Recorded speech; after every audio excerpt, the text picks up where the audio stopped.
Prenez la peine de lire son discours. Les gens disent, ben, on ne va pas lire Poutine, c'est un fou.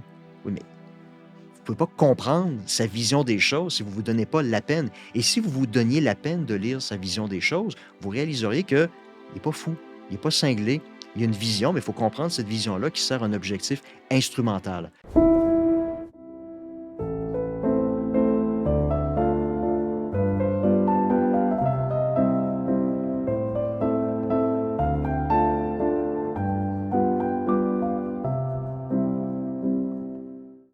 Bonjour à tous. Un mot pour remercier ceux qui nous soutiennent financièrement. C'est grâce à vous que le projet fonctionne, qu'on peut continuer d'aller de l'avant, d'approcher des gens et de se projeter à long terme dans ce projet-là. Si vous voulez nous soutenir justement, vous pouvez vous abonner de façon totalement gratuite au projet, mais vous pouvez aussi vous abonner sur Patreon, également sur YouTube. Il y a 2 options qui s'offrent à vous. Patreon, le lien est dans la description. YouTube, vous allez juste en bas comme ça parce que vous êtes abonné, mais vous avez aussi rejoindre, se joindre. Vous pesez là-dessus et dans les 2 cas, ça vous donne accès aux épisodes 3 semaines d'avance sans publicité ainsi qu'à du contenu exclusif. Sinon, à mardi prochain. Merci. Bonjour à tous, bienvenue à un nouvel épisode d'Il reste du monde. Je le souligne aujourd'hui parce que c'est un nouvel avantage qui est offert aux abonnés exclusifs, aux membres exclusifs. C'est celui de pouvoir assister gratuitement à l'enregistrement de certains épisodes. C'est la 3e fois qu'on le fait. La preuve...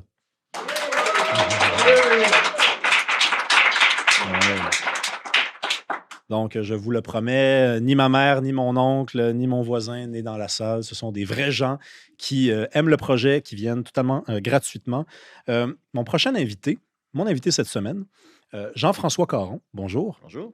Je vais vous laisser vous présenter dans quelques instants, mais vous m'en voudrez pas, je l'espère, si je partage à tout le monde un détail de toute la mise en scène qui a mené à votre arrivée ici. Vous m'avez demandé, comme beaucoup d'universitaires, quand je les approche, si je pouvais quand même vous dire quelques-uns des thèmes qui allaient être abordés. Puis je vous avais répondu que c'est toujours très compliqué quand on traite de géopolitique. C'est votre expertise. Pourquoi? Parce que ça pète de partout et c'est difficile de se préparer une semaine d'avance. On enregistre le 28 février, au moment même où les États-Unis et Israël bombardent l'Iran. J'aurais pas pu vous dire il y a une semaine qu'on parlerait de ça. Même hier. Exactement. Ouais. Donc, ça, c'est quelque chose que je pense que vous êtes habitué Oui, quand même absolument. à ça. Présentez-vous, vous êtes un professeur de sciences politiques qu'on entend de plus en plus, qu'on voit de plus en plus sur certaines chaînes, sur certains canaux. Vous ne travaillez pas au Québec. Non, ça fait 10 ans en fait, depuis 2015, j'enseigne à l'Université Nazarbayev au Kazakhstan. Je suis professeur agrégé de sciences politiques. Puis cette année, je suis professeur invité à l'Université américaine d'Arménie à Yerevan, donc jusqu'à la fin du mois de mai. Donc normalement, là, au début du mois de juin, je devrais retourner au Kazakhstan pour reprendre mes fonctions normales. C'est sûr que c'est intriguant de savoir pourquoi un Québécois, quelqu'un qui s'exprime très bien en français, travaille si loin. Mais votre expertise, d'abord, c'est quoi vos sujets de prédilection? Écoutez, moi, en fait, ma thèse de doctorat, c'était sur la gestion du multiculturalisme dans les fédérations multinationales, mais ça remonte à belle lurette, à plus d'une quinzaine d'années. Puis depuis, j'ai bifurqué vers des questions davantage liées à la géopolitique, à l'éthique de la guerre aussi, l'intelligence artificielle. Mais j'ai appris à découvrir depuis 10 ans une nouvelle région qui a son lot de problèmes géopolitiques. Puis en plus, c'est ce que je dis aux gens, les plaques tectoniques du monde de demain sont en train de bouger dans la région où je me trouve, ou pas très loin, hein. On l'a dit en Iran, c'est pas très loin. En fait, c'est un pays limitrophe où je me trouve maintenant en Arménie. Donc, inévitablement, ça m'a poussé à développer une expertise là, sur les questions géopolitiques, puis à quoi le monde de demain va ressembler. Parce que je pense qu'on peut s'entendre que le paradigme post-1991 qui a émergé après la chute du communisme est révolu, est terminé. On est dans une période de crise en ce moment. On ne sait pas à quoi le nouveau paradigme va ressembler. Puis moi, pour un politologue, moi, je trouve ça absolument passionnant, fascinant de m'intéresser à cette question-là. Ah, puis il y a une thèse, je pense que c'était en sciences politiques qui a assez mal vieilli, celle de la fin de l'histoire. Oui, Donc, effectivement, celle de Francis Fukuyama, mais qui maintient malgré tout, dur comme fer, sa théorie de 1989. Serait-ce un têtu, comme on dit, hein? C'est le propre des profs de sciences politiques, disons. L'Iran, et ensuite on viendra à votre exil, si c'en est un. Qu'est-ce que ça vous inspire, tout ça? Il y a comme, à chaque fois que ça arrive, depuis 2-3 ans, qu'il y a des hostilités, disons, ouvertes entre les États-Unis, là, je parle de bombes, d'affrontements. Il y a 2 types de personnes qui s'expriment. Il y a des gens qui disent, ça y est, c'est fini. Mm. Et il y en a qui disent, Si ça y est, c'était fini, ça serait fini déjà depuis longtemps. Il y a peut-être des raisons de croire que c'est pas fini, justement. Où est-ce que vous vous rangez? Non, je pense qu'il faut faire attention. De toute façon, la science politique, c'est pas de l'astrologie. 99 des politologues qui se lancent dans des prédictions ont tendance à se planter parce que justement, c'est pas le propre de la science politique de prédire l'avenir. On peut juste analyser les faits, regarder ce qui se passe sur la base de cas similaires qui se sont produits dans le passé, puis essayer d'estimer les probabilités qu'il y ait un changement de régime, qu'il n'y a pas de changement de régime. Donc, je pense qu'il faut faire extrêmement attention. Moi, ma théorie, c'est que ça va être extrêmement difficile que simplement des frappes aériennes puissent mener à un changement de régime. Ça s'est jamais produit dans le passé. Pour qu'il y ait un véritablement changement de régime, il faut qu'il y ait des soldats sur le terrain. Et je me pose la question, est-ce que Donald Trump est prêt à envoyer des boots on the ground dans un pays de plus de 80 millions de personnes où vous avez un pourcentage assez important malgré tout de la population qui est farouchement derrière le régime des Mollahs et qui vont être prêts à se battre jusqu'à la mort? Est-ce que Donald Trump est prêt à faire ce sacrifice-là qui sera en fait probablement plus important que le nombre de soldats américains décédés lors de l'intervention en Irak en 2003? Je pense pas qu'il est prêt à faire ce sacrifice-là. Et en sachant que simplement des frappes aériennes n'ont jamais mené à un changement de régime, moi, ça m'amène à croire que le régime va fort probablement rester en place, mais c'est simplement une stratégie pour mettre de la pression sur le régime pour qu'il y ait une entente sur finalement le nucléaire iranien. Parce qu'il y a des négociations, il y a des discussions depuis le juin dernier, les premières frappes israélo-américaines, et Trump a laissé sous-entendre que les négociations avançaient pas suffisamment rapidement, donc il fallait mettre de la pression. Donc j'ai l'impression, je me trompe peut-être, mais j'ai l'impression que c'est une forme de pression.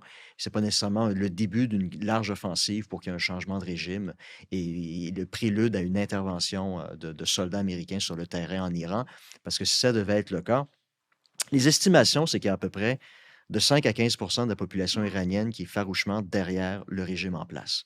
Ben, sur une population de 80 millions, ça fait beaucoup de personnes. Ces gens-là sont armés, puis ils ont démontré en janvier dernier, lors des manifestations, qu'ils étaient prêts à tout. Donc, ils Mais ont abattu entre 20 et 30 000 personnes dans la rue, en plus de ceux et celles qui ont été arrêtés, qui vont fort probablement être pendus à des grues dans le centre-ville de Téhéran. Ces gens-là vont aller jusqu'au bout. Donc, ça, je pense que pour l'administration américaine, c'est un pensez-y bien, ouais, on précise quand même qu'en Iran, il n'y a pas le même système de justice qu'ici. Ici, effectivement. c'est au tiers de la peine. Là-bas, c'est aller sur la grue, là. C'est ça, Donc, en sur la public. grue, en plus, tu sais, il y a des façons plus nobles de pendre quelqu'un, mais il y a, je vous obstine quand même un peu, même si au fin fond de moi, je suis assez d'accord avec vous. Est-ce qu'on a besoin d'envoyer des soldats au sol, même si c'est chaque fois qu'on a renversé un régime, c'est comme ça que c'est arrivé quand on a les réseaux sociaux? Quand on peut Mmh. bombarder, mais qu'on peut, au lieu d'envoyer des soldats, entrer dans la tête des gens. Oui, non, ben, en fait, c'était en Moldavie, il y a environ une quinzaine d'années, où vous avez vu l'expression était sortie à ce moment-là, le Facebook Revolution ou Twitter Revolution. Les régimes autoritaires de l'époque n'étaient pas préparés à faire face justement à l'utilisation des réseaux sociaux pour la mobilisation populaire. Depuis, ils se sont ajustés, même avec des VPN. Dans des événements comme ceux-là, les réseaux sociaux sont carrément, ne fonctionnent tout simplement plus. Moi, je l'ai vécu où j'habite au Kazakhstan. Il y a eu des événements très violent en janvier 2022.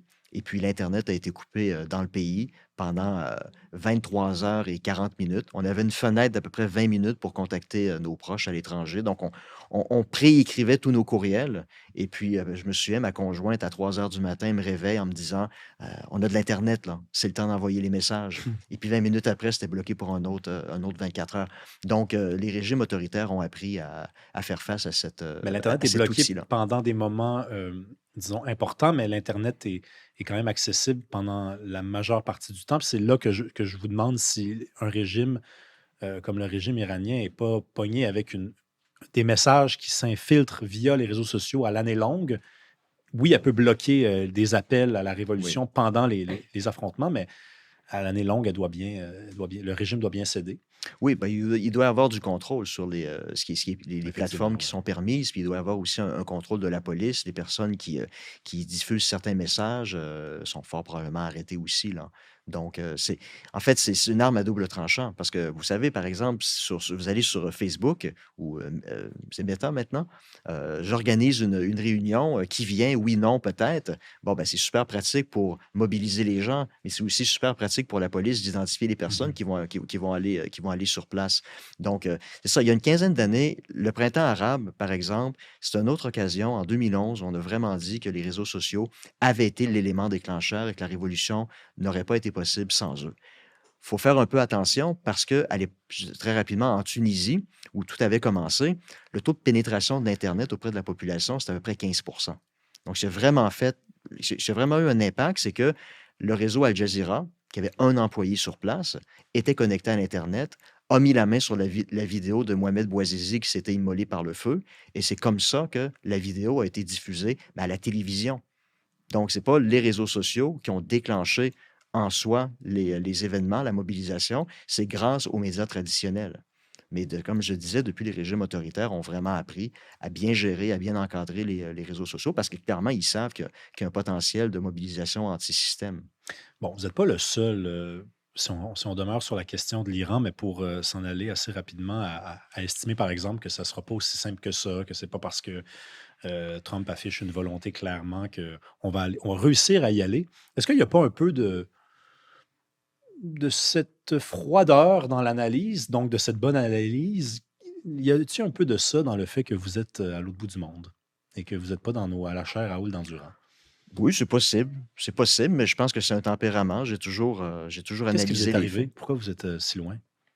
Non, c'est une belle opportunité d'emploi que j'ai eue à l'époque, en 2015. À l'époque, en fait, bon, j'avais travaillé à l'université de Moncton pendant 2 ans et demi, 3 ans.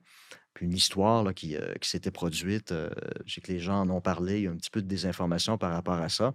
Je n'ai pas été renvoyé de l'université de Moncton. Ça a été un choix délibéré à la fin 2014 de simplement ne pas demander un renouvellement de contrat.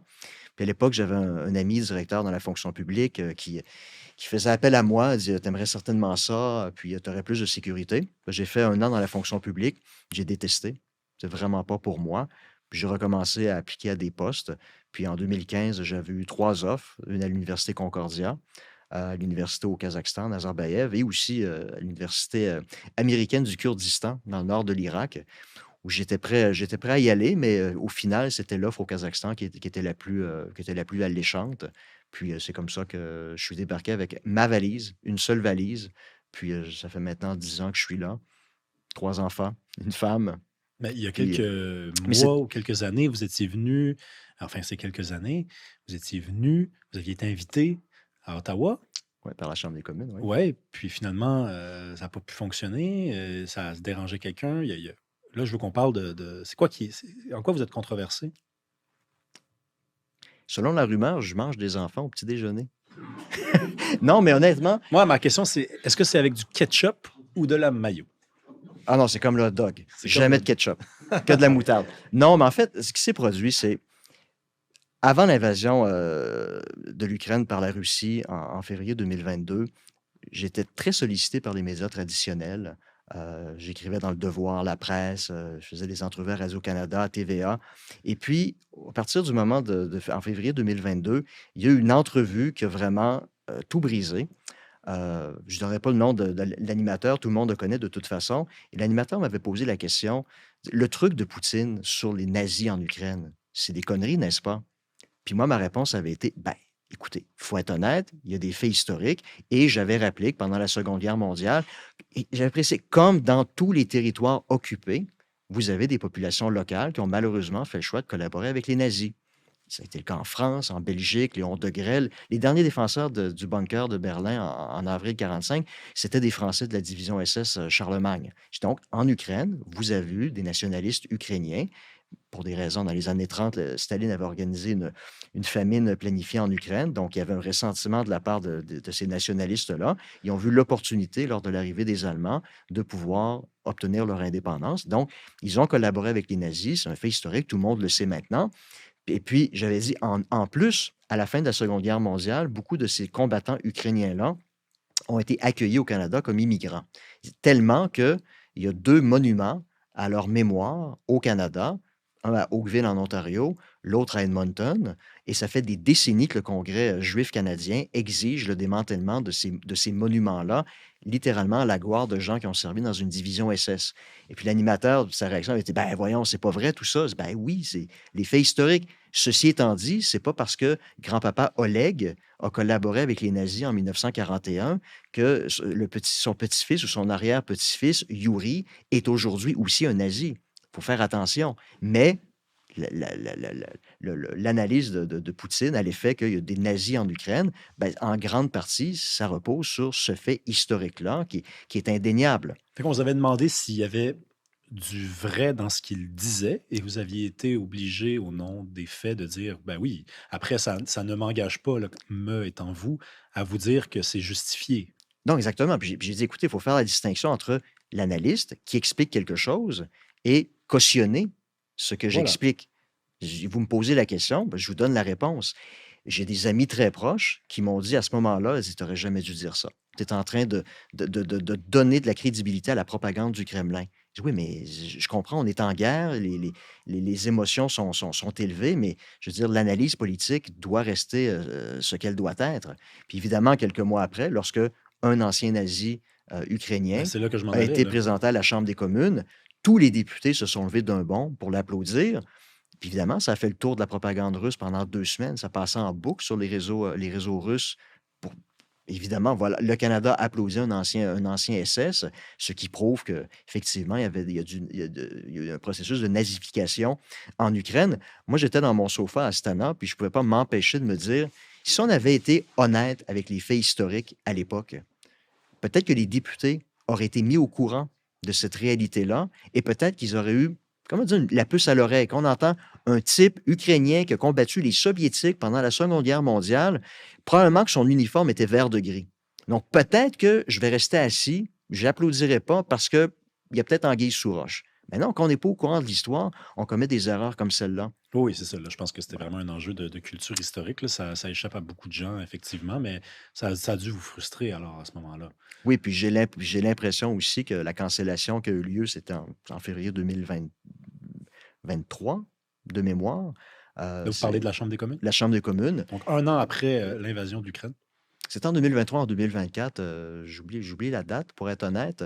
Et voilà, la raison pour laquelle j'ai été cancellé, c'est 2 heures avant la convocation. Attendez, rappelons quand même que vous partez du Kazakhstan à ce moment-là. Vous prenez l'avion.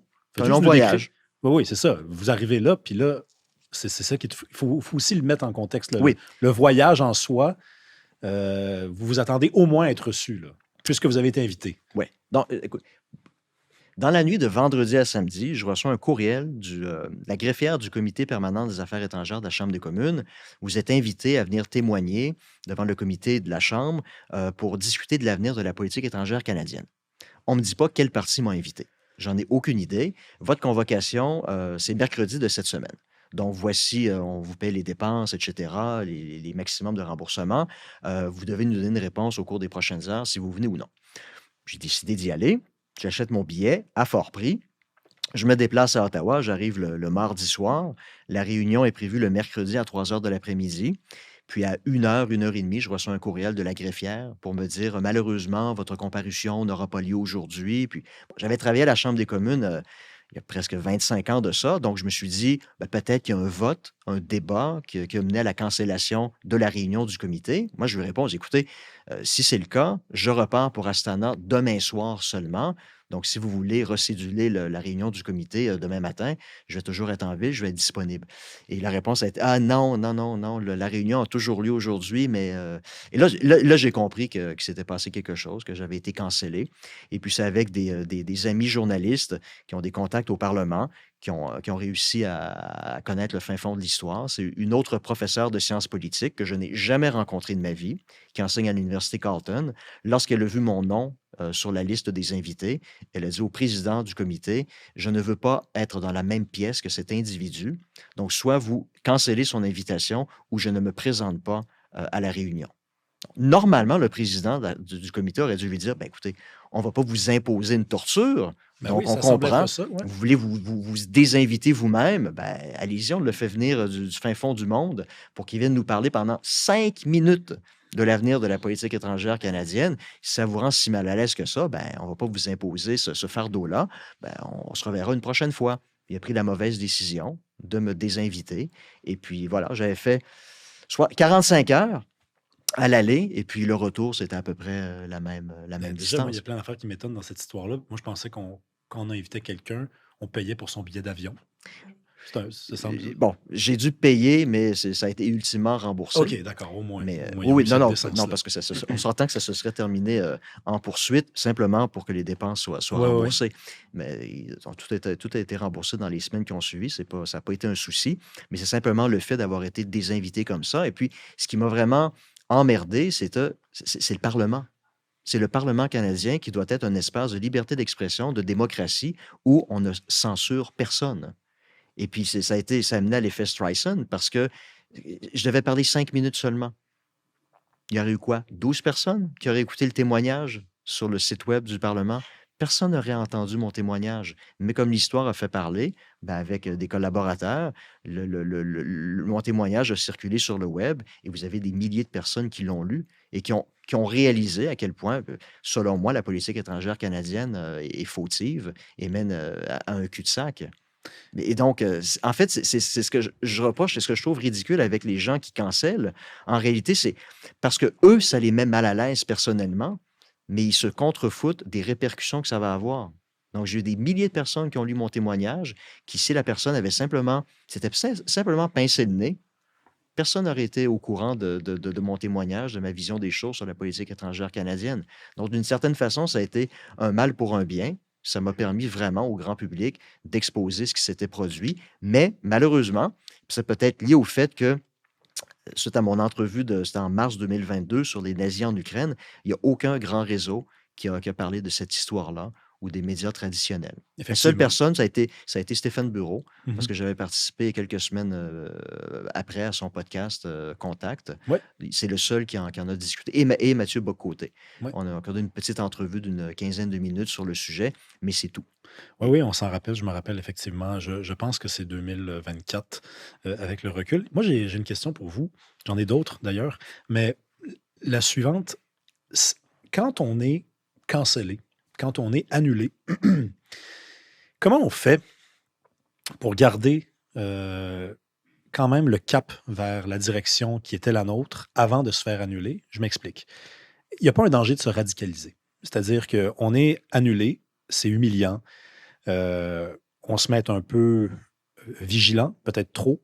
On se met à être inquiet, anxieux. On avait un plan de carrière, on avait une façon d'analyser les choses. Là, on est la cible de quelque chose comme ça, d'une campagne de. C'est pas tentant d'aller peut-être des fois rejoindre des gens qu'on n'avait pas vocation à aller rejoindre. Est-ce- c'est peut-être sans doute une réflexion que vous avez eue. Oui, peut-être par la force des choses, des personnes qui, par exemple, ne me suivaient pas sur les réseaux sociaux après cette histoire-là ont commencé à me suivre. Mais non, j'ai l'impression d'être resté dans la même direction qu'auparavant, conserver la même analyse froide et objective des événements. Puis, c'est drôle parce que par la suite, j'accorde des entrevues à une station de radio de Québec à chaque semaine. Puis, c'est drôle parce qu'une semaine, les gens sur les commentaires sur YouTube vont m'accuser d'être pro-russe. Puis, la semaine d'après, je vais devenir pro-ukrainien. Donc, à quelque part, je me dis, ben, je pense que je fais un bon travail. Mhm. On ne peut pas m'accuser si les gens sont confus, ne savent pas à quelle enseigne je loge, quelles sont mes opinions personnelles sur la question. Donc, j'ai l'impression, malgré tout, c'est sûr qu'il peut y avoir une tentation, mais je pense que si on est professionnel dans son travail, on doit éviter de tomber dans ce cercle vicieux-là. Mais c'est sûr que ça Ça existe nourrit, comme ça risque. entretient Ouais. un certain ressentiment à l'égard de certaines personnes qui, par exemple, on rit de la situation. Ou le fameux oui, mais. Ah, c'est dégueulasse qui a été cancellé, c'est inacceptable, mais il doit y avoir une raison. On doit comprendre la raison pour laquelle il a été cancellé. Non. Quand on est cancellé en démocratie, il n'y a pas de mais. Non, c'est inacceptable. Peu importe quelle est la personne, puis on reprend la fameuse phrase qui est prêtée à Voltaire. Donc, je suis prêt à te défendre pour que tu aies le droit de dire ce que tu veux, même si je suis en désaccord avec toi. Donc, c'est ce que j'ai trouvé vraiment déplorable de la part de plusieurs personnes au Québec qui ont malgré tout considérer qu'il y avait une justification au fait que j'ai été cancellé. Et ça, inévitablement, et oui, ça nourrit une forme de ressentiment, mais pas au point de vouloir se venger à tout prix. Parce qu'au final, c'est mon travail d'être professionnel et de continuer à faire mon travail. Puis je pense que c'est la raison pour laquelle les gens apprécient ce que je fais. Ouais, mais peut-être que votre cas est effectivement particulier, sans dire exceptionnel, mais moi, je suis convaincu que c'est un piège dans lequel beaucoup de gens tombent. C'est-à-dire qu'on est ostracisé, on est mis sur une tablette et on nous dit c'est ta tablette maintenant. Et là, ensuite, à côté de nous, on voit bien qu'il y avait déjà des gens sur cette tablette-là. C'est notre nouvel environnement Mm. et on se construit un nouvel environnement comme ça. Puis sans dire que les autres objets sur la tablette sont toxiques, mais on n'était pas forcément destiné à se ramasser sur cette tablette-là. C'est sûr, mais ça clarifie les choses. On est en mesure de savoir qui sont nos amis, qui sont les personnes qui sont prêtes à nous censurer, puis après ça, on fait avec. Donc, par exemple, tu sais, depuis mars 2022, je me posais la question, mais vraiment, à cause de cette entrevue-là, je suis cancellé. Et vraiment, les entrevues se sont arrêtées du jour au lendemain. Alors qu'auparavant, dans les semaines qui avaient précédé, les recherchistes des équipes de télévision me sollicitaient 2, 3 fois par semaine et adoraient mon analyse. Mais cette fameuse entrevue-là a vraiment tout brisé et je me suis dit, bon, ben, si c'est ça le monde des médias, qui est prêt à canceller des individus à cause d'une entrevue comme celle-là, bon, ben, d'accord, maintenant, je vais faire avec. Je sais ce que je dois faire. Si j'ai un message à diffuser, ben, je sais qu'il y a d'autres canaux et ça va maintenant devenir mes canaux privilégiés. Et puis, on s'ajuste, on fait avec. Est-ce que ça aurait pu arriver ailleurs, cette histoire-là? Donc, vous auriez donné une entrevue en France ou aux États-Unis, puis vous auriez tenu les mêmes propos que je précise ne pas jamais avoir entendus, là, soit dit en passant, puis je n'ai pas de raison de douter de votre récit des événements. Est-ce que c'est québécois, ce qui vous est arrivé? Non, parce qu'il y a des gens en France qui ont aussi été censurés. En fait, pire, des gens sanctionnés par l'Union européenne. Je pense que le meilleur exemple, c'est Jacques Beau. Il y a quelques semaines, en novembre ou décembre dernier, il s'est retrouvé sur la liste des gens sanctionnés par l'Union européenne, compte en banque gelé, incapacité de se déplacer à l'intérieur de l'Union européenne, même pour un transit. Qu'est-ce Euh, qu'il a fait? Il a participé, par exemple, à plusieurs émissions avec Stéphane Bureau à son podcast Contact.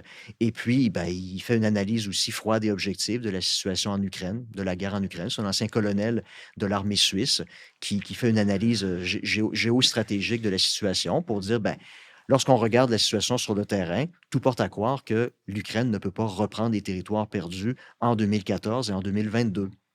Bon, ben, ça a déplu à tel point que le ministre des Affaires étrangères français l'a mis sur la liste des gens sanctionnés en compagnie d'autres individus, peut-être qui, eux, sont peut-être moins objectifs dans leur analyse de la guerre en Ukraine, comme Xavier Moreau, qui habite en Russie, qui est citoyen russe également, qui est aussi sur la liste des personnes sanctionnées.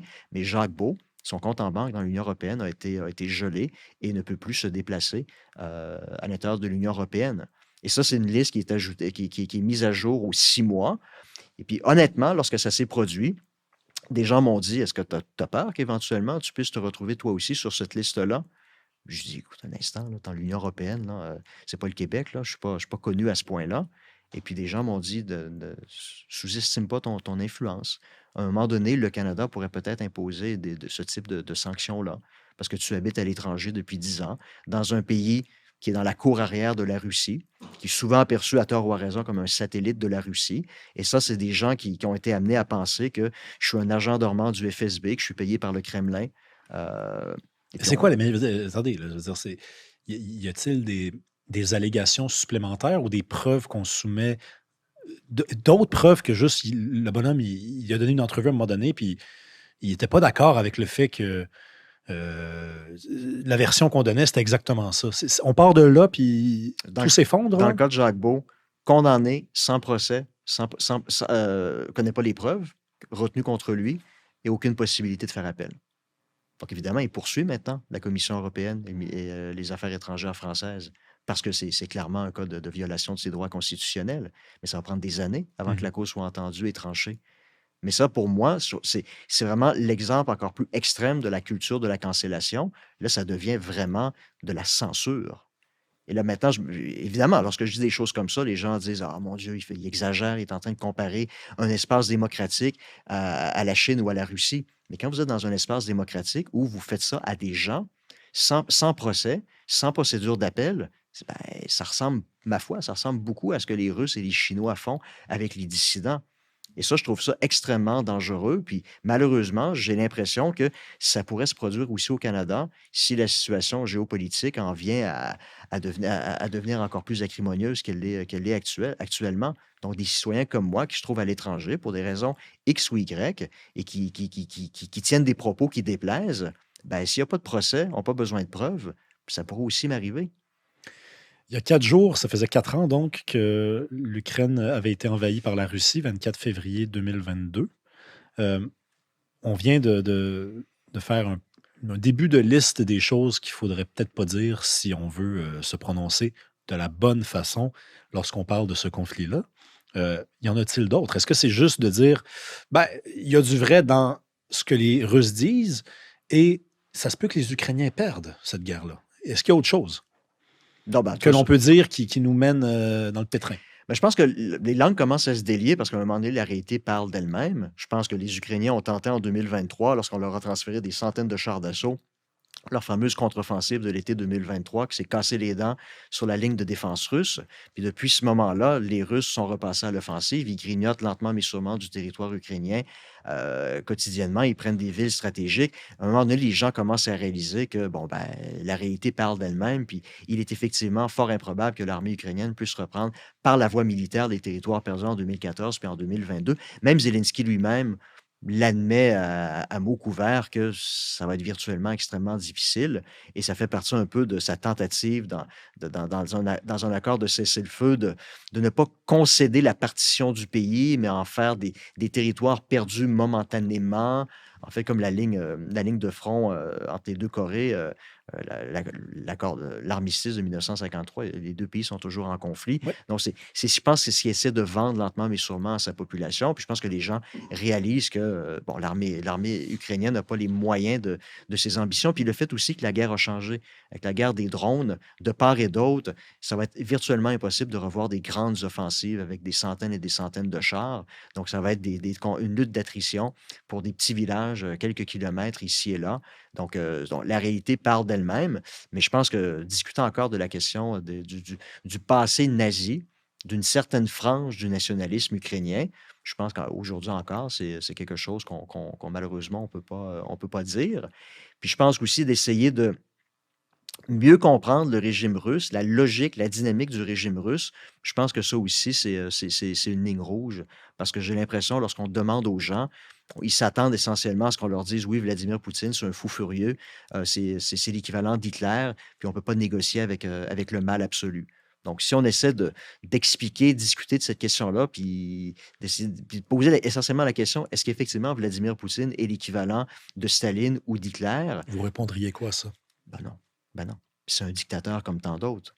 Et la logique de son régime repose absolument pas sur une forme de mobilisation politique comme ça peut être le cas sous Staline et Hitler.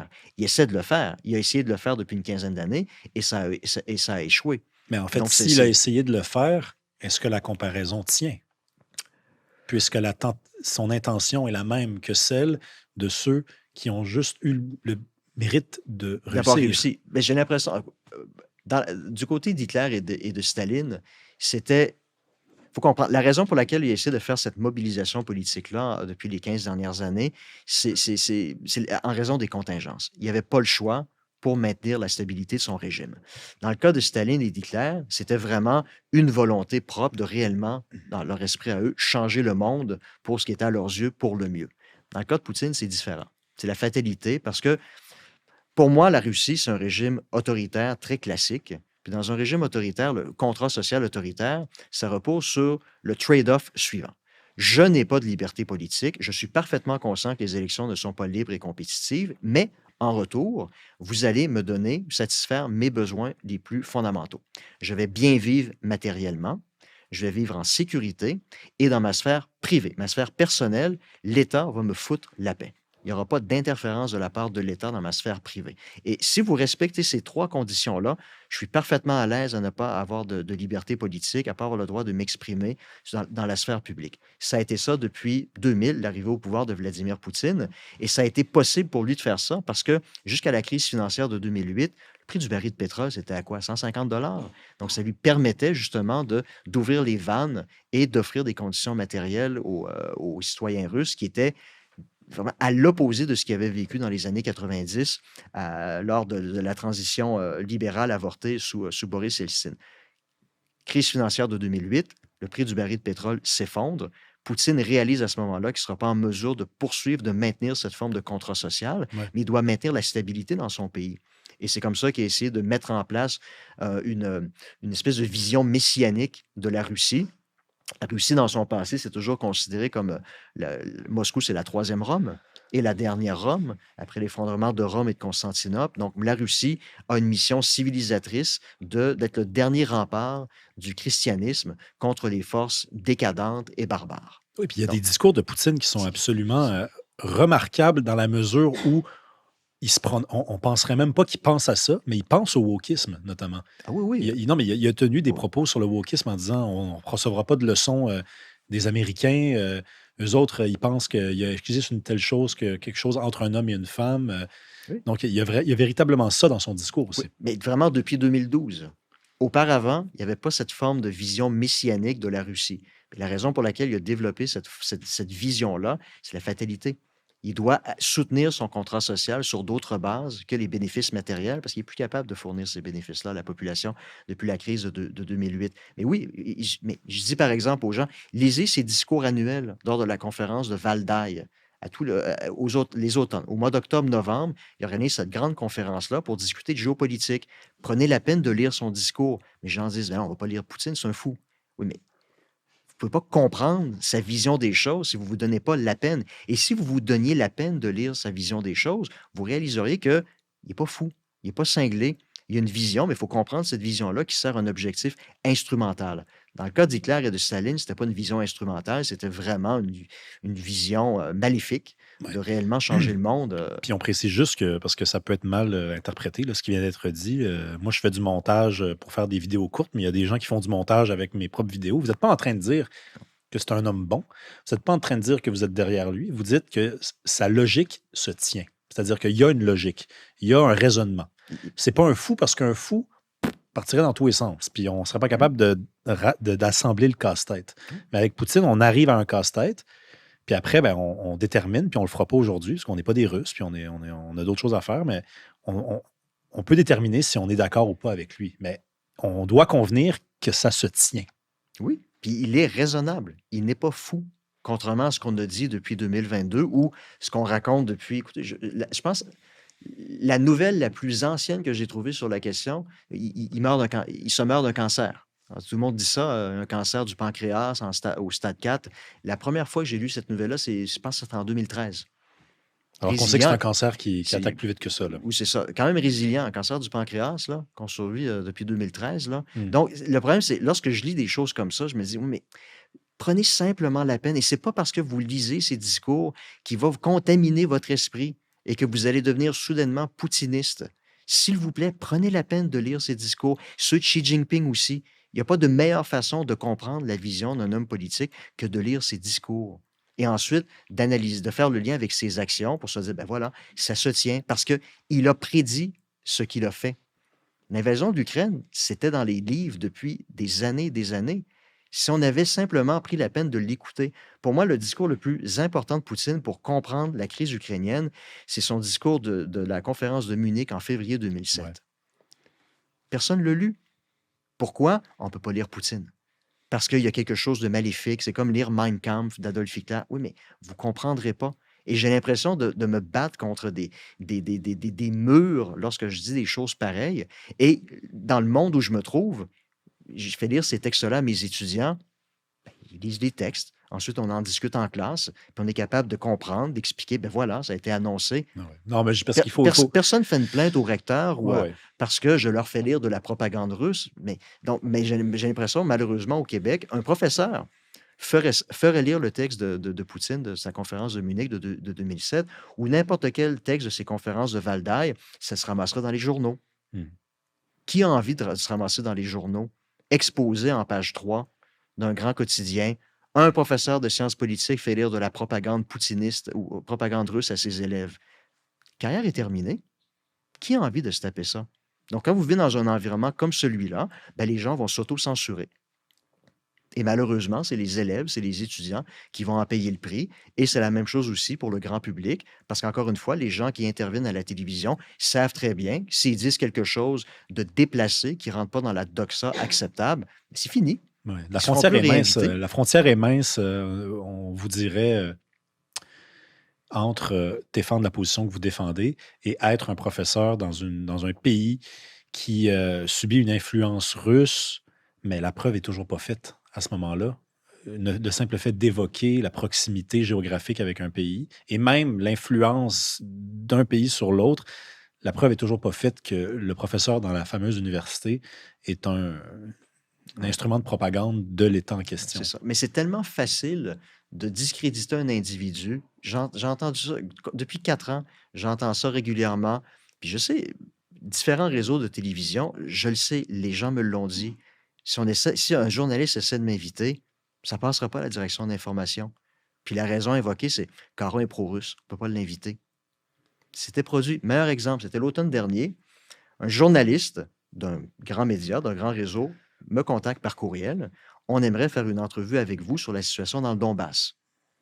J'ai répondu dans les 30 minutes qui avaient suivi l'envoi du courriel, en me disant, pauvre lui, il ne sait pas dans quoi il s'embarque. Il ne sait pas que je suis sur la blacklist de son réseau. Effectivement, le journaliste en question n'a jamais donné suite à sa propre demande d'entrevue. Peut-être manqué d'Internet aussi. Peut-être.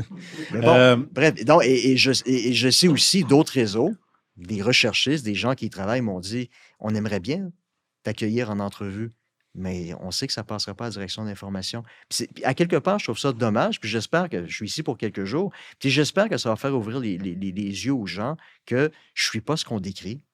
Je ne mange pas d'enfants à tous les matins. Je ne suis pas un agent dormant du FSB.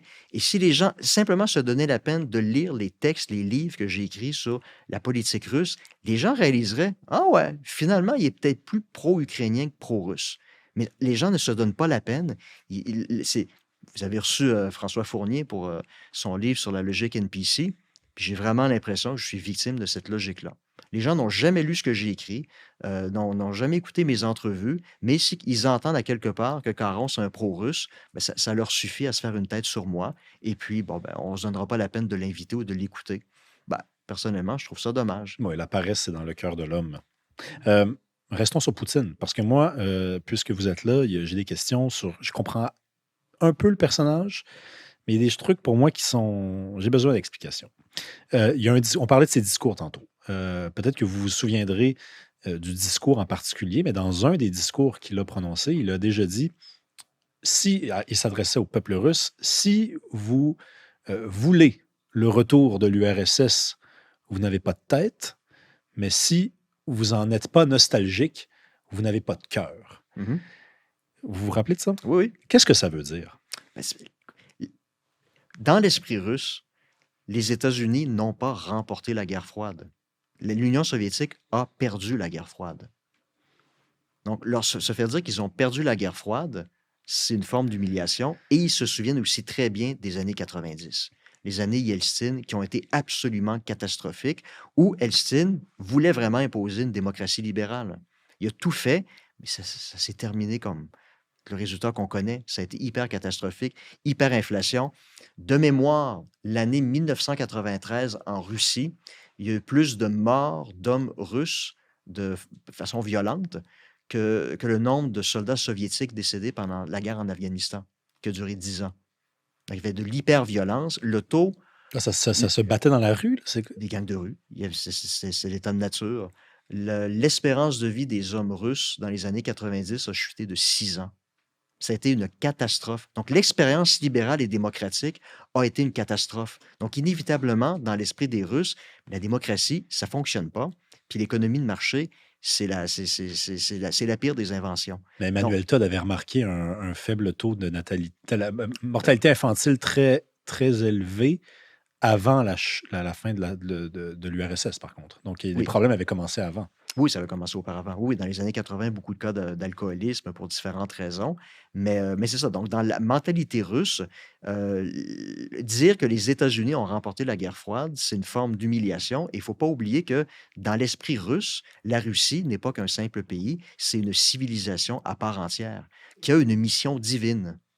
Bon, qu'on soit d'accord ou non avec cette interprétation-là, c'est la perception de beaucoup, beaucoup de Russes. C'est dans leur historiographie depuis Catherine la Grande, Pierre le Grand, qui ont essayé de faire des rapprochements avec l'Europe. Il s'est développé en parallèle un mouvement slavophile qui vraiment présente la Russie comme ayant une mission civilisationnelle divine. Donc, quand vous naissez, vous grandissez dans un système comme celui-là, ben, se faire dire que vous avez perdu une guerre contre un empire, entre guillemets, décadent, de quelque chose d'humiliant. Puis inévitablement, il y a une nostalgie de l'Union soviétique, parce que l'Union soviétique était une grande puissance, était la seule grande puissance au cours du 20e siècle qui a été en mesure de rivaliser avec les États-Unis. Premier homme dans l'espace, il ne faut pas l'oublier non plus, là. Donc, sur le plan technologique, c'est une grande civilisation. Gargarine. Gagarine, oui. Puis le Spoutnik. Du verbe gargariser. Exactement. Mais qu'est-ce que veut Poutine? Parce que on dit What does Quebec want? Mais what does Poutine want? Parce que Poutine, s'il dit à son peuple, ça serait pas vraiment raisonnable de rétablir l'URSS. Il leur dit que ça prendrait quelqu'un avec pas beaucoup de tête, mais qu'il leur dit en même temps, si vous vous en ennuyez pas, vous manquez de cœur, que veut-il? Parce qu'on vous répondrait, on dirait que ça lui tente d'envahir des pays autour de lui. On dirait que ça lui tente d'avoir une influence dans les pays qui étaient des pays membres de l'URSS. Est-ce que ça se pourrait que ça soit sa volonté première, finalement? Non. D'envers d'autres pays? Non. Dans un satellite de l'Union soviétique? Non. Il n'y aurait pas les moyens de le faire. Il suffit simplement de voir ce qui se passe en Ukraine. Je disais, 2008, crise économique qui a rendu impossible le maintien de son système de contrat social autoritaire. Poutine veut rester au pouvoir. C'est ça sa motivation principale. Et les gens qui l'entourent, les oligarques, veulent continuer à s'enrichir puis à rester influents.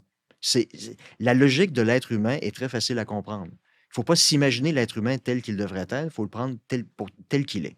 Donc, habituellement, en politique, vous voulez rester au pouvoir le plus longtemps possible et les gens qui s'agrègent autour des politiciens, habituellement, c'est pour faire de l'argent et avoir de l'influence. C'est ça le système politique russe. Donc, c'est dans l'intérêt de ces gens-là de rester au pouvoir le plus longtemps possible. Et ils réalisent que sa capacité de rester au pouvoir n'est plus possible avec le modèle du contrat social typiquement autoritaire depuis 2008.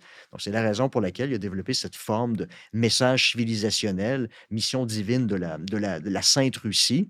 Mais en réalité, c'est simplement une façon de mobiliser les individus, les Russes, pour qu'ils, maintenant, acceptent de faire des sacrifices personnels. Donc, avoir moins d'argent, peut-être risquer leur vie pour la mère patrie, ce qui est un concept totalement étranger pour eux pendant ces 2 premiers mandats. Ça n'a pas fonctionné. Donc, pour moi, c'est une vision, c'est une stratégie qui est essentiellement instrumentale, simplement pour rester au pouvoir. Mais est-ce que ça se pourrait alors est-ce que ça expliquerait alors, et vous me direz si la rumeur est vraie, que jusqu'à présent, ça a peut-être changé dans les derniers mois, là, mais pendant longtemps, à partir de l'invasion de l'Ukraine, les soldats qu'on envoyait, là, c'était des taulards, puis des gars de la Biélorussie, puis c'était pas des gars de Moscou, là. Parce que c'est eux qu'on a d'abord convaincus, qu'on a été capable d'abord de Oui. convaincre qu'il fallait y aller pour des raisons providentielles. Mais c'est des soldats contractuels. Les seuls soldats russes qui sont déployés en Ukraine, ce sont des contractuels. Parce qu'en Russie, il y a la conscription.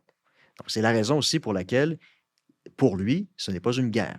C'est une opération militaire spéciale. Parce que légalement parlant, s'il déclarait cette opération militaire spéciale-là comme étant une guerre, ça lui permettrait de déployer les soldats conscrits sur le champ de bataille. Et il sait très bien que s'il faisait ça, il y aurait une contre-réaction de la part de la population parce que les gens ne sont pas prêts à mourir gratuitement pour la mère patrie. Ils ne sont pas mobilisables à ce point-là.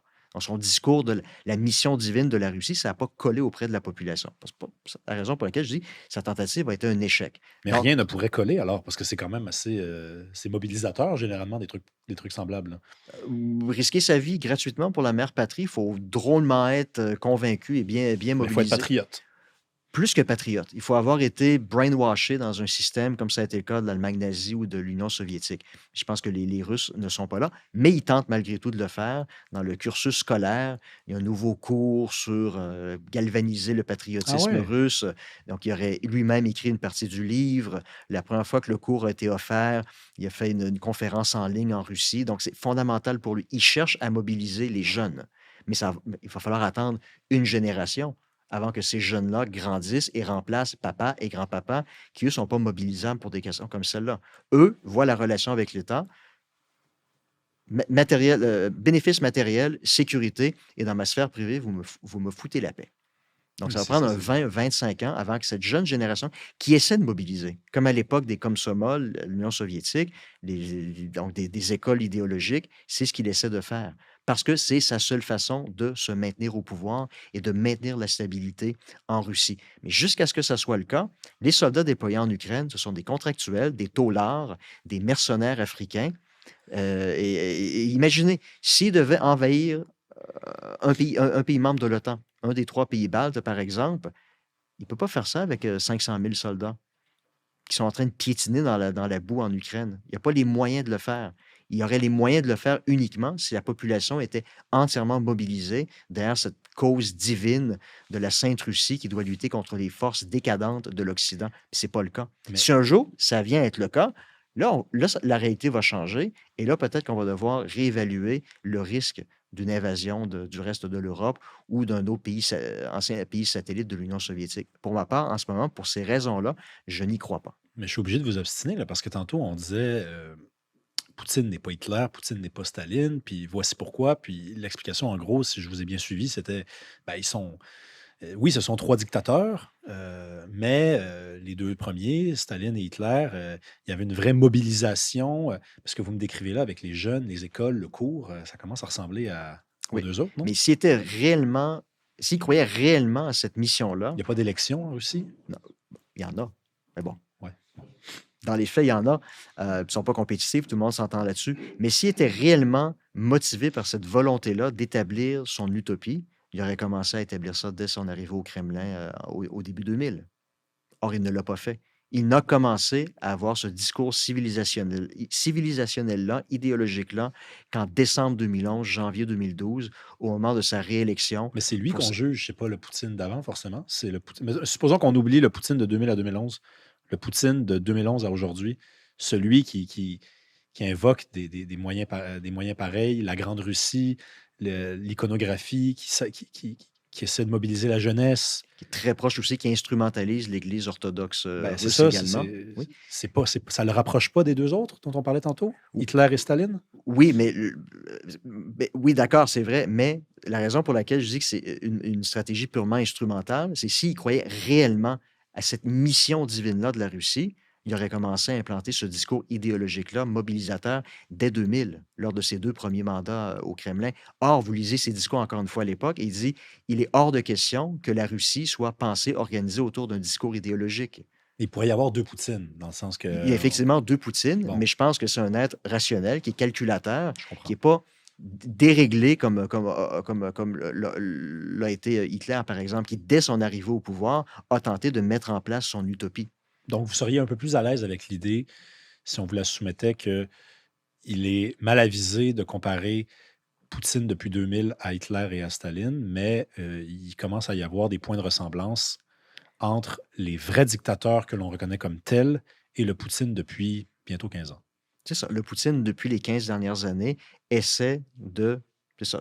Comment est-ce qu'on pourrait appeler ça? Un dictateur... auparavant, c'était un dictateur très conventionnel, comme aurait pu l'être Kadhafi ou dans les républiques d'Asie centrale où j'habite. Ce sont des dictatures très conventionnelles qui reposent sur l'idée du contrat social que j'ai évoqué précédemment. Maintenant, en fait, l'évolution depuis 2015, pour rester très conceptuel, ce serait le passage de l'autoritarisme classique, très typique, à une forme de proto-totalitarisme. Parce que la définition même du totalitarisme, c'est la mobilisation des citoyens derrière une utopie, derrière une cause politique X ou Y. Il essaie de le faire, mais uniquement depuis 15 ans, pas depuis 25 ans. Donc, c'est la raison pour laquelle je le trouve calculateur, une approche très instrumentale. Ce n'est pas un individu dangereux, déréglé, comme pouvaient l'être Staline, Lénine ou Hitler. En tout cas, s'il y a une ambiguïté autour du fait que vous êtes pro-russe, on vient quand même de le travailler pas mal au corps, Poutine, là. Je pense, hein? Ouais. Euh, Parlons du Québec. Vous êtes expatrié. Hmm? Je me suis toujours demandé est-ce que ça affecte le regard qu'on porte vers une société? On dit, moi je me rappelle de Crémazie, qui était un poète qui avait été obligé de s'enfuir en France parce qu'il était plein de dettes ici, puis il s'ennuyait de son pays là-bas. Après, il écrivait des trucs, des fois, j'ai l'impression qu'il était très critique aussi, une critique qu'il n'aurait peut-être pas été en mesure de formuler s'il était resté ici. Je vous compare à Crémazie, tiens. Euh, OK. Comment on Je voit n'ai le pas Québec? quitté le Québec à cause de mes dettes. Oui, Je oui, tiens à c'est le ça, préciser. exactement. Mais déjà, quel regard vous portez vers le Québec? C'est une question très vaste, depuis que vous êtes à l'étranger. Ben, c'est Charles Taylor, le philosophe, parle des différents horizons de signification. Donc, on grandit dans une culture spécifique qui nous fournit notre filtre, qui nous permet d'interpréter la réalité. Donc, si vous naissez dans une forêt seule, dans les territoires du Nord-Ouest, vous ne serez jamais en mesure de faire la distinction entre le bien et le mal, les conceptions bonnes ou mauvaises de la vie bonne. Vous avez besoin du filtre culturel, de votre langue, de votre histoire, qui va vous donner la capacité de faire les choix par la suite. Donc, inévitablement, lorsqu'on se déplace, qu'on s'expatrie, pas un voyage de 2 semaines en sac à dos en France, là. Lorsqu'on s'expatrie pour une décennie, on est exposé à un nouveau filtre d'interprétation qui nous permet d'avoir une analyse, disons, plus complexe, moins univoque de la réalité, du monde dans lequel on vit. Et en vivant au Kazakhstan, j'ai découvert depuis 10 ans des façons de faire, des façons de vivre que je juge meilleures qu'au Québec, plus Comme, respectables qu'au Québec. comme quoi? Ben, je pense que le meilleur exemple, c'est pendant la pandémie, par exemple, les grands-papas, grands-mamans ne sont pas morts OK, on parle pas de la pandémie. Ça, allez-y. ces grands-papas et grands-mamans au Kazakhstan, ils ne sont pas morts dans leur pipi et Ouais. leur caca ou déshydratés dans un CHSLD. Ça ne se fait pas. Les grands-parents vivent avec les enfants, les petits-enfants. On prend soin de ses grands-parents, on prend soin de ses parents.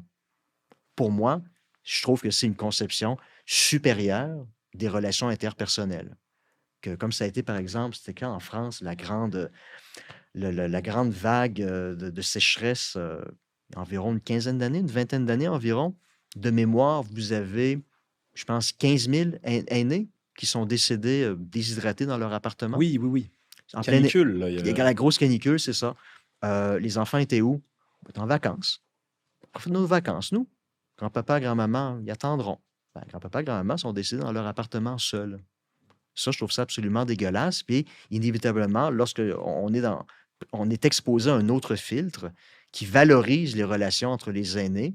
Avec les aînés, il y a des avantages et des inconvénients de vivre avec sa belle-mère, par exemple. C'est pas toujours facile, mais malgré tout, je considère que c'est la bonne façon d'interagir avec les autres. Donc, inévitablement, au moment de la pandémie, lorsque j'ai vu ce qui s'était passé dans les CHSLD, j'ai trouvé ça absolument scandaleux et inacceptable. Vous avez Donc, dit des inconvénients et des inconvénients. C'est ça que vous avez dit des aussi? inconvénients et des inconvénients. Des petits inconvénients et de gros inconvénients. Mais Mais je comprends la logique. Par exemple, pour ma conjointe, pour ma femme, c'est normal qu'on prenne soin de sa mère qui a 80 ans. Et je trouve ça anormal que des enfants ici vont voir leurs parents au CHSLD pour Pâques, pour Noël, pour l'anniversaire, et puis qui disent probablement à leurs enfants sur la banquette arrière: Papa, c'est plat, c'est plate lorsqu'on va voir grand-papa, grand-maman au CHSLD, il y a juste des vieux, ça pue. Et les parents disent: Écoutez, on fait ça pour 15-20 minutes. 15-20 minutes, puis on a fait notre devoir pour les 3 prochains mois. Je trouve ça assez particulier, disons, comme relation interpersonnelle. Et puis, peut-être que le fait de ne pas sortir du Québec, peut-être qu'une relation comme celle-là tend à devenir normale. On normalise la chose comme allant de soi en pensant que ben, c'est comme ça partout ailleurs dans le monde. Ben non. Donc, lorsqu'on s'expatrie, ça c'est un exemple parmi tant d'autres, on développe un autre fil d'interprétation. Il y a beaucoup de choses, par exemple, au Kazakhstan, je me disais, c'est mieux au Québec. Mais il y a beaucoup de choses, par contre, je me dis, ah ben, c'est mieux au Kazakhstan, dans une culture plus conservatrice ou plus traditionnelle. Oui, mais c'est sûr qu'il faut sortir pour plusieurs raisons, ne serait-ce que pour se reposer, mais il y a comme une... Moi, les gens qui sont jamais sortis du Québec, j'ai une tendresse et une pensée pour eux, mais c'est sûr qu'ils sont un peu disqualifiés quand vient le temps de s'exprimer sur la compréhension du monde. C'est-à-dire, il y a différentes tendances dans le monde. Le rapport aux aînés. Par contre, je vous avais déjà entendu dire, que les écrans, par contre, au Kazakhstan, c'est quand même... Oui, c'est oui. c'est pire qu'ici, même. Là. Oui, c'est pire qu'ici. Oui, oui, oui, oui. Donc, c'est quoi? Les enfants sont scotchés là-dessus du matin jusqu'au soir. Oui, Là. oui, oui, oui, oui. C'est un peu malheureux. Pareil. Puis aussi, dans les restaurants, je vois souvent une famille kazakh, les 2 parents, les 2 ou 3 enfants, tout le monde attablé et tout le monde est sur son téléphone. Personne ne se parle. Je trouve ça dommage. Je ne sais pas quelle est la situation au Québec. Je sais qu'il y a beaucoup de projets politiques pour interdire les Ouais. téléphones, les écrans, l'accès à l'Internet en deçà d'un certain âge. Puis je trouve que c'est une bonne chose. Mais oui, je regarde ce qui se passe chez nous, puis je trouve ça très déplorable. Des gens attablés pendant 1 heure qui ne se parlent pas. Moi, personnellement, à la maison, j'ai cette règle-là. Lorsqu'on s'attable pour le repas, il n'y a pas de téléphone. Ouais. Euh, mettons, langue plus politique maintenant. Quand vous êtes né au Québec, vous avez grandi au Québec, vous avez travaillé au Québec, et vous êtes parti et vous revenez une fois de temps en temps. Je vous suis sur Twitter. J'ai rien imprimé, là. J'ai aucune pièce à conviction, mais tu sais, des fois, je ressens quand même que vous nous trouvez un peu, sans dire nul, tu sais, on est un peu, bon, on manque un peu de vigueur. C'est-à-dire qu'on pourrait Un petit peu. on pourrait se réveiller puis se mettre au travail. Puis on est très confortable, on est très bien. Oui. Ça, c'est un autre truc que vous avez remarqué. Parce que vous êtes sorti, vous avez vu des sociétés où on est peut-être dans un moins bon état économique, mais finalement, peut-être que c'est ce que ça nous prendrait ici parce qu'on est peut-être trop confortable. Oui, non, il y a un dynamisme qu'on voit ailleurs, qu'on malheureusement, on ne trouve pas au Québec. Puis je pense, une des choses qui m'a vraiment, j'ai réalisé, c'est pendant la pandémie, par exemple, moi, en bonne occidentale, lorsque les premières mesures sont sorties, je me disais, ah, ben, virus dangereux, ça tue des gens, il faut faire attention, il faut se confiner. Mais je voyais ma belle famille kazakh, non, on continue à se voir en famille, on continue à se voir, c'est un virus comme un autre. On ne va pas s'empêcher de vivre pour ça. Et on ne va pas laisser l'État brimer notre liberté individuelle au nom de cette fable-là. Notre liberté personnelle, on sait c'est quoi le prix de la perdre. Ils ont vécu à l'époque de l'Union soviétique, ils savent exactement ce que c'est et il est hors de question qu'on retourne en arrière.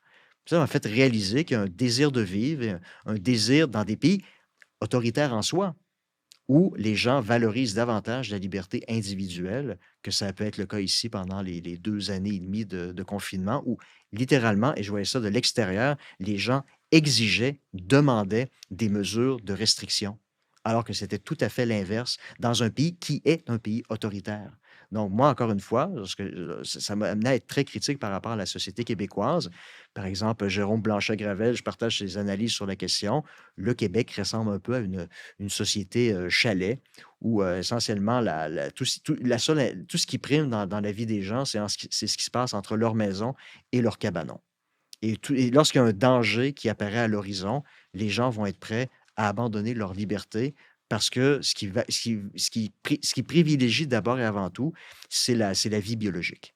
Or, pour moi, ce que j'ai découvert depuis les 10 dernières années, la vie, c'est évidemment l'aspect biologique. On veut respirer jusqu'à demain, la semaine prochaine, jusqu'à la fin du mois. Mais il y a beaucoup plus que ça.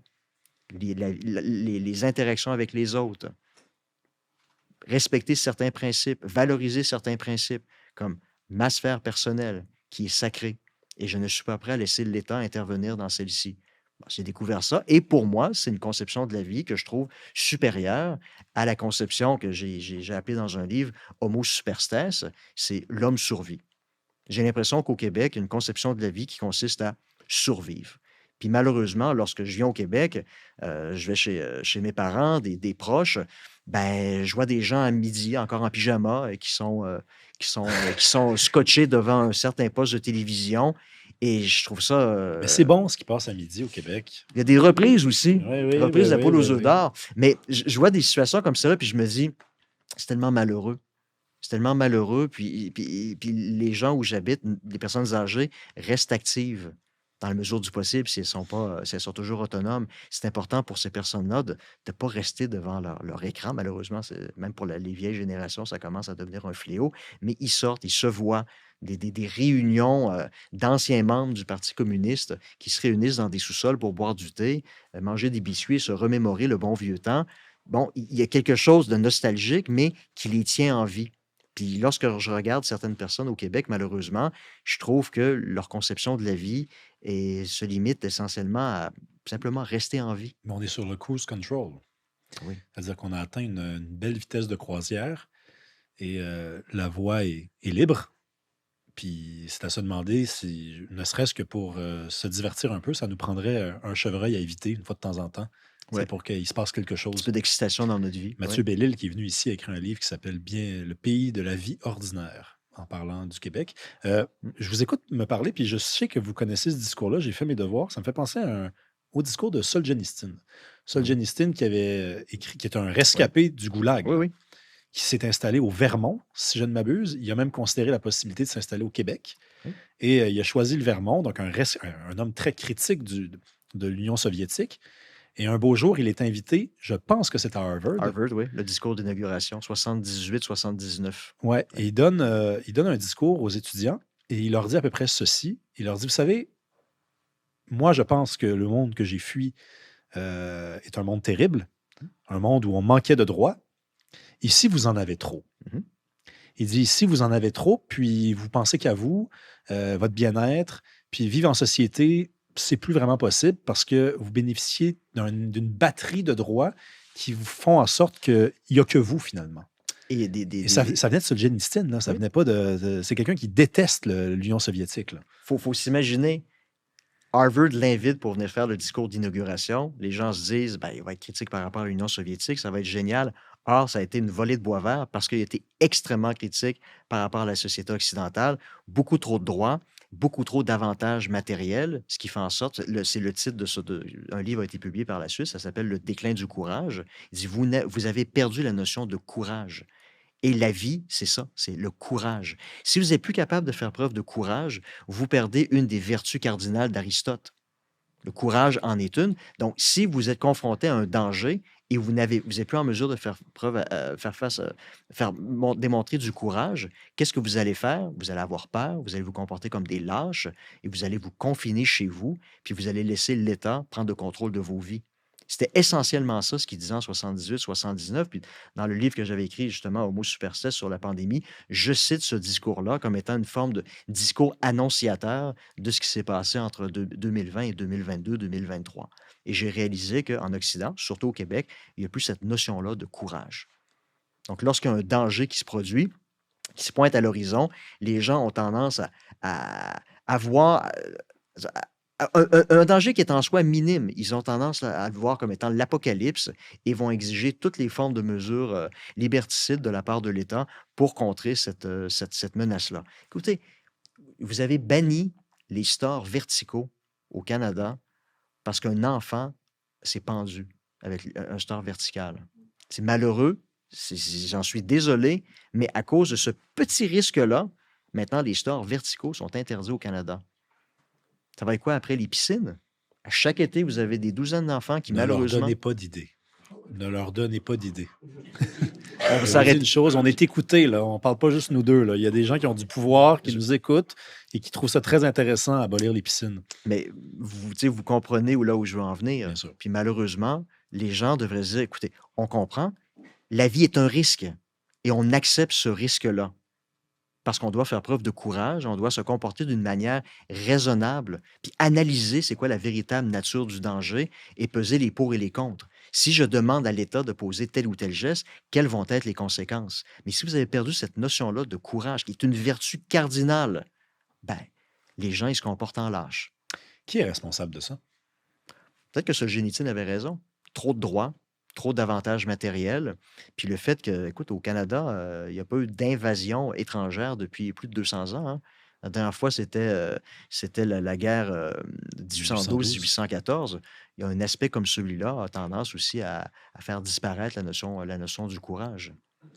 Parce que ça, c'est un truc qui survient dans n'importe quelle discussion entre mecs, puis s'il y a une bouteille de whisky au milieu, là, vers 3 heures du matin, il y a quelqu'un qui dit qu'on aurait besoin d'une bonne guerre, là, une bonne fois de temps en temps.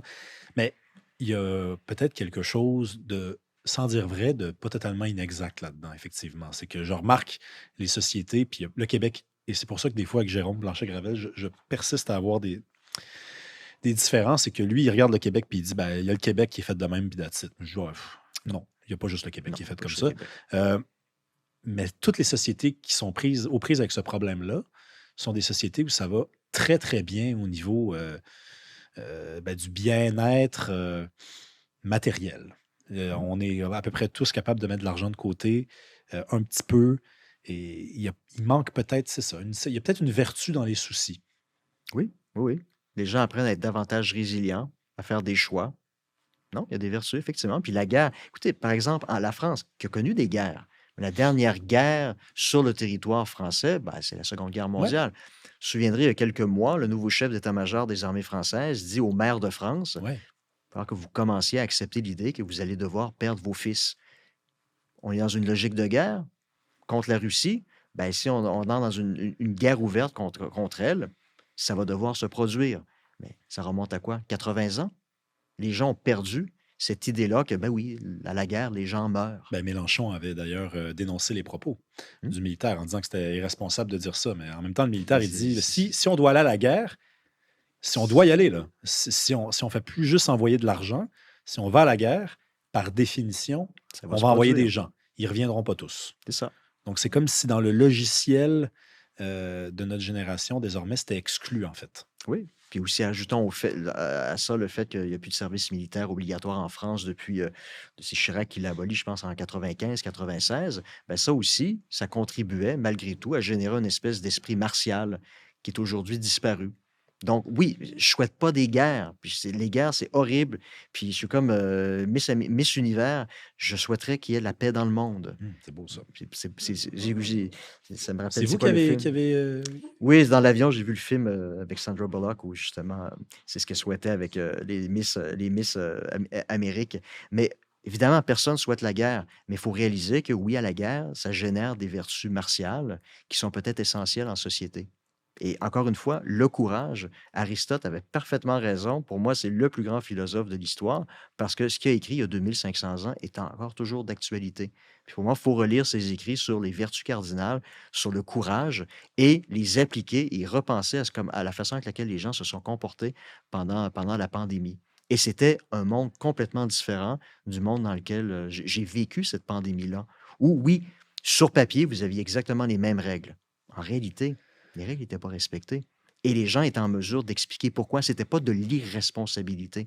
Les gens avaient une logique et disaient on ne va pas laisser l'État nous retirer nos libertés individuelles et à tout prendre. On n'est pas stupide. Si on tousse, on sait qu'on est malade. On va s'isoler par soi-même. Là. On n'a pas besoin de l'État pour nous le dire. Ben, moi, je me rappellerai toujours. Sur le coup, confession, j'étais fier de nous. Avec le recul, bon, un peu moins, Un peu moins. mais j'avais vu une d'un média québécois qui se référait à des données rassemblées par Google. Donc, Google sait où nous allons quand nous nous promenons. On n'a pas besoin de faire de dessin. Et Google avait déterminé que l'État en Amérique du Nord où les gens étaient les plus obéissants, c'était le Québec. Et le journal avait dit bravo, on est bon. Tu sais. Puis moi, c'est vrai qu'on est bon. Puis comme souverainiste, je me disais, non, mais c'est vrai, je me disais, le jour où on va nous dire il faut y aller, on va y aller parce qu'on est unis. Avec le recul, je me dis que C'est peut-être plus de la docilité. ça prendrait peut-être plus de cow-boys. Ouais, mais c'est peut-être plus de la docilité. Ouais. Les gens qui ont accepté comme ça, sans poser les moindres questions, que ben oui, ça allait de soi. Mais à tout prendre, lorsqu'on se replace dans le contexte, c'est sûr, c'est facile à posteriori de se dire oui, mais bon, maintenant on connaît les données. Au départ, les premières semaines, on ne connaissait pas les données. On ne savait pas à quel genre de virus on avait affaire. Dans une certaine mesure, les premières mesures de confinement, dans l'inconnu, ben oui, on ne prend pas de chance. Mais très rapidement, lorsqu'on réalise, bon, ben ça affecte les personnes âgées, les gens avec des comorbidités, ça n'affecte pas nécessairement les jeunes enfants. Pas de raison de fermer les écoles. Mais responsabilisons les gens. Dites-leur, comportez-vous pas en cabochon.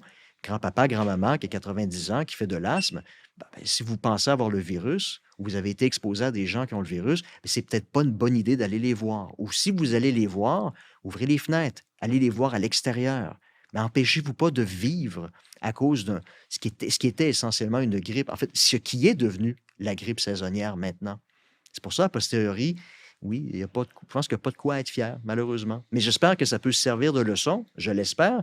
Malheureusement, je suis réaliste. Je n'ai pas l'impression que les gens ont compris le message et qui sont prêts à faire preuve de davantage de courage dans l'avenir. Mais ça va bien aller. Moi, je vous le dis, ça Ça va va bien bien aller. aller. Vous avez écrit un livre, puis on va normalement terminer là-dessus, que j'aurais dû apporter. Je l'ai lu, il est chez moi, avec un homme qui pleure sur la page couverture. Ah oui, Un livre souveraineté que improbable. vous allez devoir défendre devant moi. Un livre, donc, sur la souveraineté qui Oui, serait improbable. Un livre que vous avez fait publier avec Amazon, je pense, sur oui, Amazon. oui, oui, Bon, autopublication, oui. je le précise, mais ça n'a aucune importance, là. Euh, Improbable, donc. Hmm. Pourquoi? Bon, en fait, si on regarde, par exemple, l'histoire du mouvement souverainiste, il a toujours été divisé, à l'exception 92-95.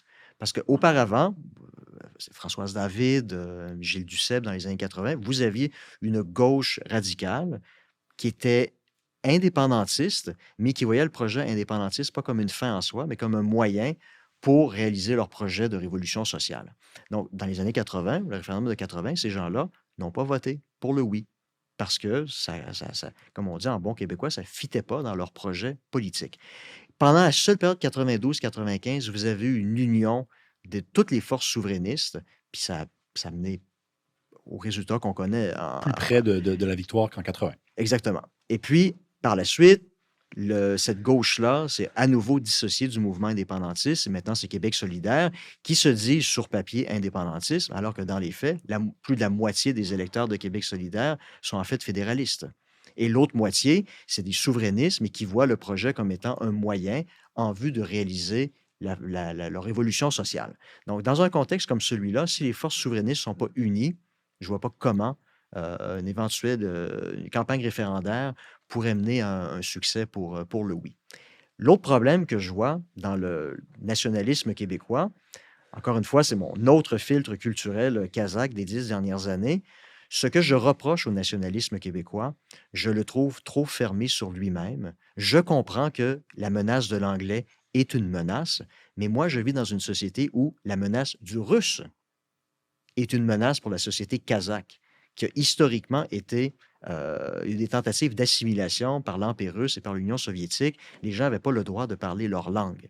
Or, malgré tout, au Kazakhstan, vous avez deux langues officielles. Les gens parlent davantage le russe que le kazakh, mais il y a une revalorisation de la langue kazakh. Il y a les écoles, tous les cours, que ce soit biologie, mathématiques, tous les cours se donnent en trois langues. Donc, il y a cette idée-là que dans le nationalisme kazakh, on est fier de notre langue, de notre histoire, mais l'un n'empêche pas l'autre. On doit aussi parler russe parce qu'on vit dans l'environnement de l'Asie centrale, c'est la langue commune, mais on doit aussi apprendre l'anglais parce que c'est la langue internationale.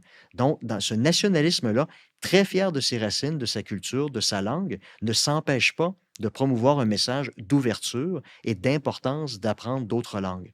Or, je regarde le Québec, les statistiques de l'Office québécois de la langue française, le nombre de Québécois francophones bilingues, de mémoire, c'est 46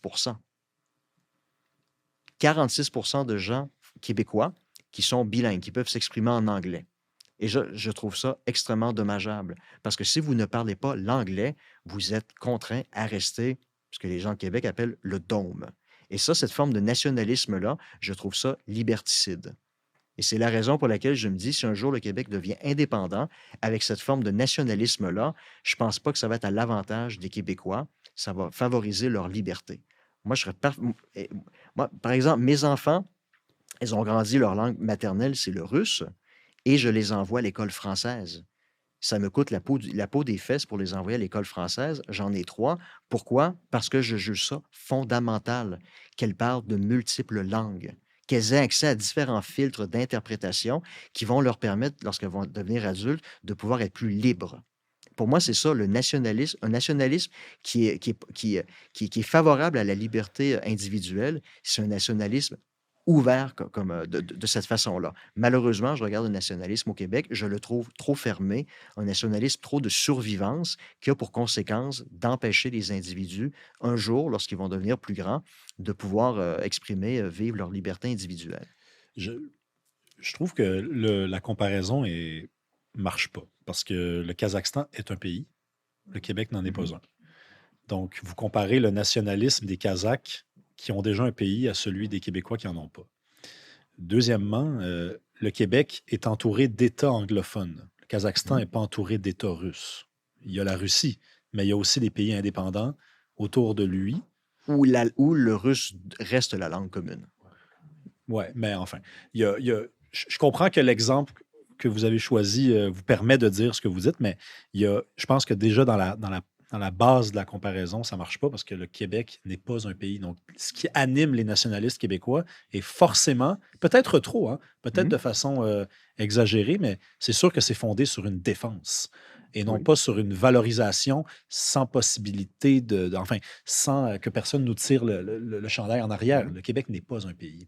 Mais si le Québec devient un pays un jour, Ouais. en quoi la situation du danger de l'anglais, la menace de l'anglais va être différente? Parce que honnêtement, Ben, en ce moment, le Québec contrôle son système d'éducation. Le français est la langue commune dans l'administration publique. Mais malheureusement, écoutez, je lis ce que les gens écrivent sur les réseaux sociaux, j'entends ce que les gens disent dans les vox pop, puis à quelque part, je me dis, la façon avec laquelle les gens maltraitent le français, est-ce que c'est réellement lié au fait que le Québec n'est pas un pays? Je trouve qu'il y a aussi un manque de fierté ouais. dans sa propre langue. Et ça, je trouve ça vraiment. Et ça, j'attribue pas ça à la défaite des plaines d'Abraham ou au fait que le Québec n'est pas un État indépendant. Donc, je trouve ça très dommage. Mais vous Mais savez, les Québécois ont besoin d'un coup de pied dans le cul, hein. Tu sais, c'est ça aussi. Des fois, on regarde ce qu'ils sont, puis on se dit, ça donnerait ça. Mais on oublie qu'il y a un voyage entre les deux. Il y a un voyage entre l'état actuel des choses et ce que ça devient un jour d'être habitant de son propre pays. Moi, je connais plein de gens qui ont le dos courbé. Je dis pas qu'ils vont regarder tout le monde dans les yeux, mais il y a quelque chose qui va se passer dans le cou aussi. Ça va se remonter un peu. On peut pas prendre la population actuelle puis dire on va prendre une acétate là, puis ça donne ça. Vous voulez ça? Moi, j'en veux, personnellement. Mais je- je refuse que quelqu'un dise c'est ce que vous aurez. Ben non, tu sais, on a besoin d'un coup de pied dans le cul. Puis on va se le donner. Donc, si on se le donne, c'est merveilleux ce que ça peut donner.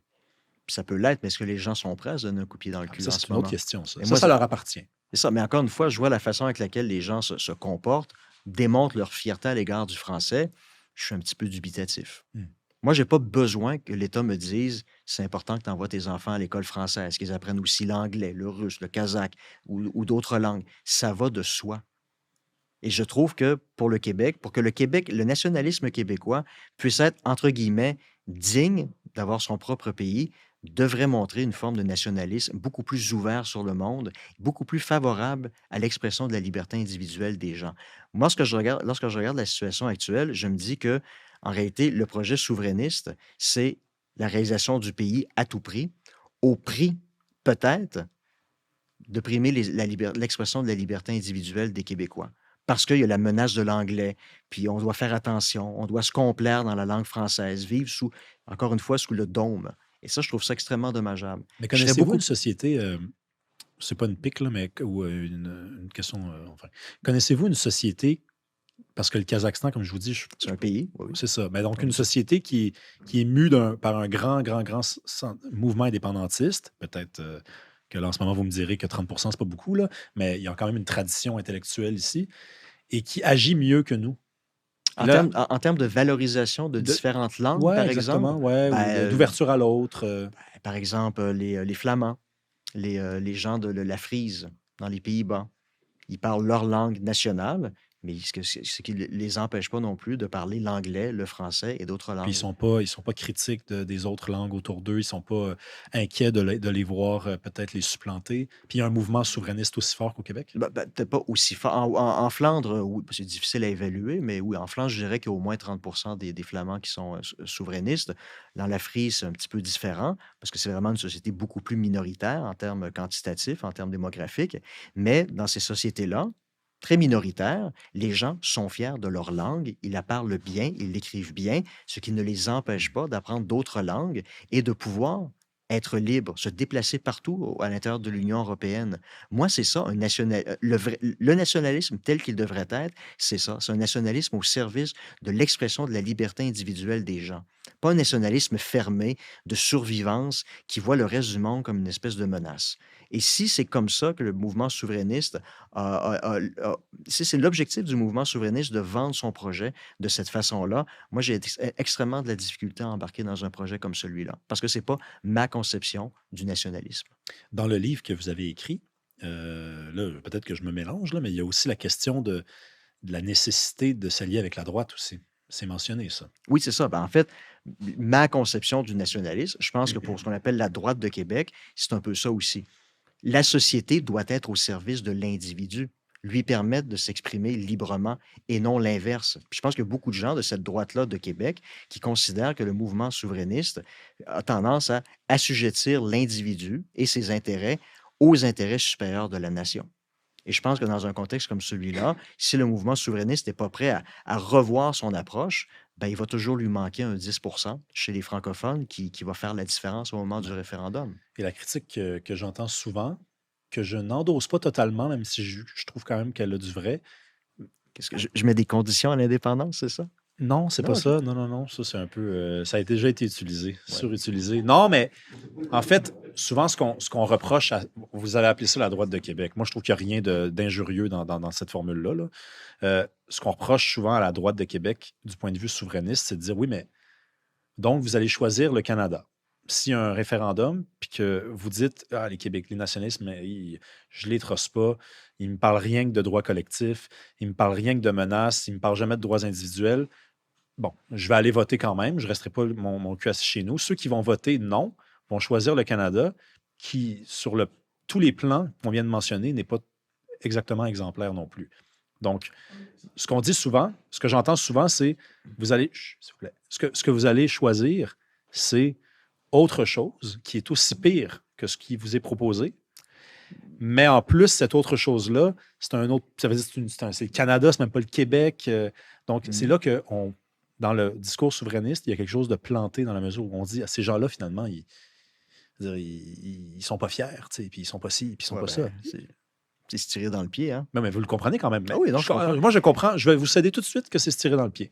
Et c'est sans doute pas la bonne façon de dire Non. les choses. Mais je comprends pas comment la personne de la droite de Québec va aller voter pour rester dans le Canada de Mark Carney, par contre. C'est choisir le connu et ne pas sauter à pieds joints dans l'inconnu. Et ce que les gens, ce que j'écris dans mais le le livre, connu, il y a quelque chose de plaisant dans le connu, du point de vue lorsqu'on a affaire au connu ou à l'inconnu, les gens vont toujours choisir le connu, même si le connu, c'est pas la situation idéale. Mais le Parti québécois aurait tellement intérêt à accepter un projet, par exemple, de constitution. Voici, le Québec indépendant va ressembler à ça. Ça ne sera pas un Québec où il va y avoir des droits collectifs, il va y avoir des restrictions au nom de Gaïa. Écoutez, voici les droits qui vont être préservés.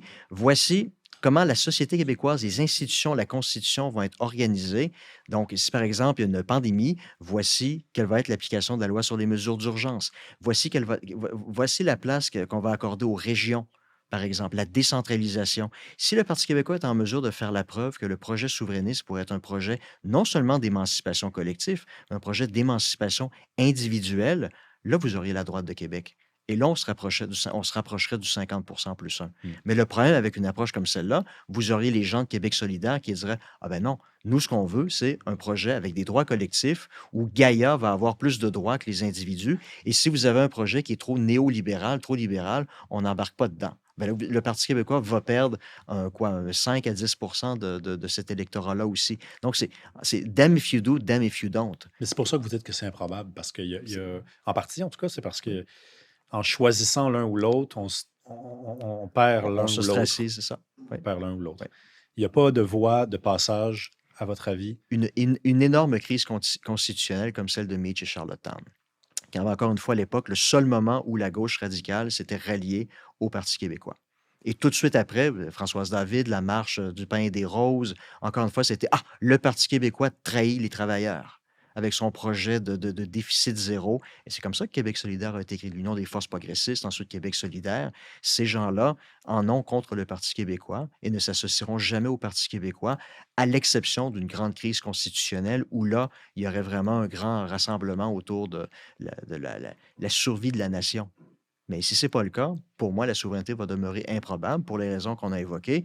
Si le Parti québécois se déplace, essaie de parler davantage à la droite de Québec, ils vont s'ostraciser les gens de la gauche radicale. Et si le Parti québécois fait le choix inverse, ben, les gens de la droite de Québec vont préférer voter non lors d'un référendum en se disant, oui, la situation actuelle est peut-être pas optimale, mais à tout prendre, elle est peut-être moins pire que de sauter dans l'inconnu, la concrétisation d'un projet de pays euh, assu- euh, euh, euh, qui pourrait asservir encore davantage les droits individuels que ça peut être le cas actuellement.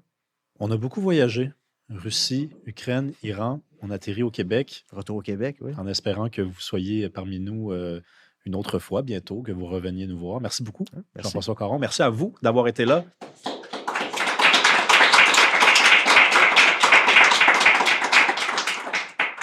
À mardi prochain.